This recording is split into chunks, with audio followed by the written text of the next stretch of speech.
है कि भारत कह रहा है कि वो अब दुनिया की तीसरी बड़ी इकोनॉमी बनेगा बाय 2030।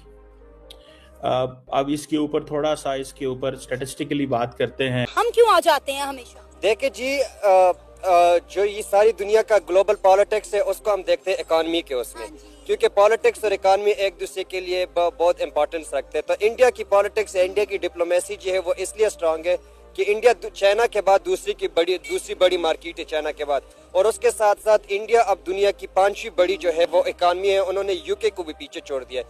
तो इंडिया पे सैंक्शंस लगाना वो अमेरिका के लिए भी जो है वो उनके लिए भी खतरनाक साबित हो सकता है, क्योंकि इंडिया भी फिर इन रिटर्न उनके ऊपर भी कुछ सैंक्शन लगा सकते हैं, क्योंकि इंडिया जो है वो दुनिया में सबसे बड़ा जो है वो एक्सपोर्ट करता है, आईटी के प्रोडक्ट्स वगैरह जो है वो उनको एक्सपोर्ट करता है। तो वो फिर चाइना के लिए भी चाइना के लिए अमेरिका या जो वेस्टर्न कंट्रीज हैं उनके लिए उसमें मसला खड़ा कर सकते हैं इंडिया, क्योंकि वो इन रिएक्शन कुछ ना कुछ करेंगे। और लेकिन अगर हम अपनी तरफ देखें पाकिस्तान की तरफ, तो हमारी इकॉनमी उस सिचुएशन में नहीं है। हम तो अभी रिसेंटली हम लोग डिफॉल्ट के उससे निकले हैं अल्लाह अल्लाह करके, तो हमारी इकॉनमी तो अभी श्रिंक हुई है और हम इकॉनमी इतनी स्टेबल नहीं है। तो हम इकॉनमी तब स्टेबल होती है जब आप एक तो अपने मुल्क में सियासी इस्तेकाम लेकर आए, दूसरा अपने आप जो है ट्रेड बढ़ाएं और दूसरे मुल्कों के साथ ताल्लुकात बेहतर करें।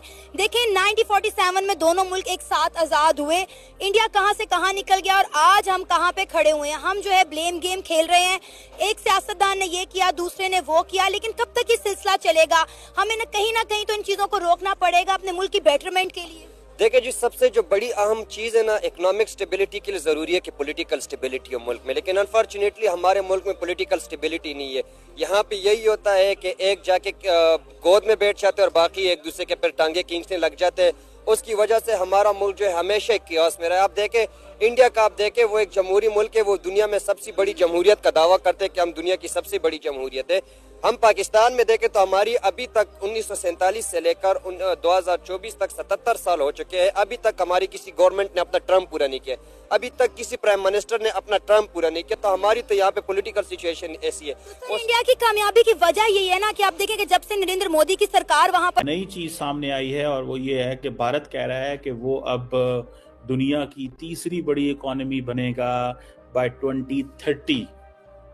अब इसके ऊपर थोड़ा सा इसके ऊपर स्टैटिस्टिकली बात करते हैं और विद डाटा बात करने की समझने की कोशिश करते हैं कि क्या ये ऐसी है या कि ये मुमकिन नहीं है जो इंडियंस कह रहे हैं। ये बेसिकली इंडिया का जो इकोनॉमिक सर्वे है, obviously it has some value worth, और वो जिसे कहते हैं ना कि लेकिन इस सारी चीज़ में वो ये कह रहे हैं कि अगर हमें दुनिया की तीसरी बड़ी इकोनॉमी बनना है तो हमें क्वांटिटी चाहिए एंड क्वालिटी ऑफ एम्प्लॉयमेंट चाहिए और सस्टेनेबिलिटी चाहिए। इंडिया की आपको पता है 26% जो पॉपुलेशन है that is in the age bracket of 10 to 24 years. So आप ये समझ लें कि इंडिया की जो डेमोग्राफिक अपॉर्चुनिटी है वहां पे बहुत ज्यादा है वहां पे, और जो being a youngest Nations, one of the youngest Nations globally, India की जो इकोनॉमिक की तरक्की की जो कामयाबी है वो जो इसकी लिंक है इसकी वर्कफोर्स की प्रोडक्टिविटी से। This is what Indians are saying. ये इस बात को जहन में रखते हुए इंडिया जो है वो कहते हैं कि जी 2014 के अंदर हम 10वीं बड़ी इकोनॉमी थे, 10th लार्जेस्ट, और 2023 के अंदर हम तीसरी बड़ी इकोनॉमी हैं। सो इन 16 सालों के अंदर ये जो ट्रांसफॉर्मेशन है, और वो नरेंद्र मोदी कहते हैं कि ये मैंने की है, मैं तुम्हें 10 नंबर से 3 नंबर पे लेके जा रहा हूं, और आपके उसके बाद फिर चाइना रह जाता है और अमेरिका रह जाता है। तो नरेंद्र मोदी के खाते में चीज तो बहुत बड़ी पड़ गई है कि अगर वो 2030 तक इफ दे मेक इट